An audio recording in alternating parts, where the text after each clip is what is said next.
শুভ সকাল। আজকের সকালটা পুরোপুরি ভিন্ন রকম। কেননা আমি ঘুমিয়েছিলাম, তার আগে আমার বন্ধু ফোন করেছে মাঠে যেতে হবে। মাঠে যাওয়ার আগেই উঠে দেখি আমি আমার খাবার টেবিলে আমার জন্য খাবার রেডি। আমি মাঠে যাব না অফিস যাব কিছুই বুঝতে পারছি না। আমি রাজা না প্রজা কিছুই ভাবছি না। আমার আজকের পরিবেশটা ভিন্ন রকম লেগেছে, তাই আজকের ভিডিওটা বানিয়েছি। সকালে উঠে দেখি সুন্দর অ্যারেঞ্জ করেছে খাবারের পরিবেশনটা। খাবার তো খাই টুকটাক কিছু একটা, ভালোই লাগে। আজকের খাবারটা আরও একটু ভালো। মাঠে যেতে হবে বলে তাড়াতাড়ি করে চাটা খেয়ে নিলাম। মাঠে একটু কাজ আছে, কি কাজ কি জানি। আমি তো কোনোদিন মাঠের কাজ করিনি বললে ভুল। ছোটোতে হয়তো করেছি, তো সেইভাবে কোনোদিন কোনো কাজ চাপ নিতে হয়নি।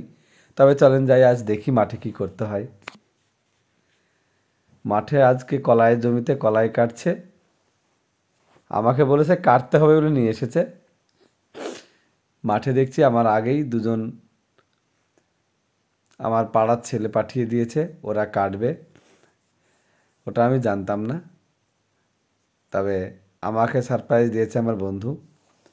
ওরা সকালে এসেছে, এসে কাটা হয়ে গেছে ওদের। আমি দেখতে গেছিলাম। কলাইয়ের জমিটা আমাদেরই। কলাইগুলো কাটলো ওরা। আমি তো ভয় পেয়ে গেছিলাম যে আমাকে কাটতে হবে বলে, তবে আমাকে কাটতে হয়নি। একটু ঘোরাঘুরি করার পরেই, গ্রাম তো তাই ভালোবাসার অভাব হয় না, তাই সবার সাথে একটু একটু দেখা হলো। আমি যাই মাঠে ঘুরতে, কাজ করতে নয়। তাই আজকে মাঠে ঘুরতে ঘুরতে কাজও দেখা হলো, ঘুরতেও গেলাম, সবার সঙ্গে দেখা হলো। আমার এক ছোটো ভাইয়ের ভালোবাসা দেখবেন তো চলুন। এই যে আমার ছোটো ভাই দিয়েছে আমাকে ভালোবাসার উপহার, যেটা শহরে কিনতে পাওয়া যায়, আমরাও কিনে খাই। আজকেও জমিতে হয়েছে বলেও আমাকে দিয়েছিল। অনেকগুলাই দিয়েছে, কিন্তু আমি একটা নিয়েছি, দুটো আমার বন্ধুকে দেব। এটাই গ্রামের পরিবেশ, এটাই গ্রামের ভালোবাসা। আমার হলে একজন খাবে, অন্যের হলে আমি খাবো। এটাই জীবন থেকে যাবে না, গ্রামের পরিবেশ। তবে সব কিছু মিলিয়ে আজকের সকালটা ভালো কেটেছে আমাদের। দুই বন্ধু মাঠে যাওয়া, সঙ্গে মেয়ে ছিল, মাসুমা, বন্ধুর মেয়ে। বাড়ি ফেরার রাস্তা আমাদের। কোথাও থাকতে গেলে ভালোবাসা কিনতে পাওয়া যায় না। ভালোবাসার জন্যে কোটি টাকাও লাগে না।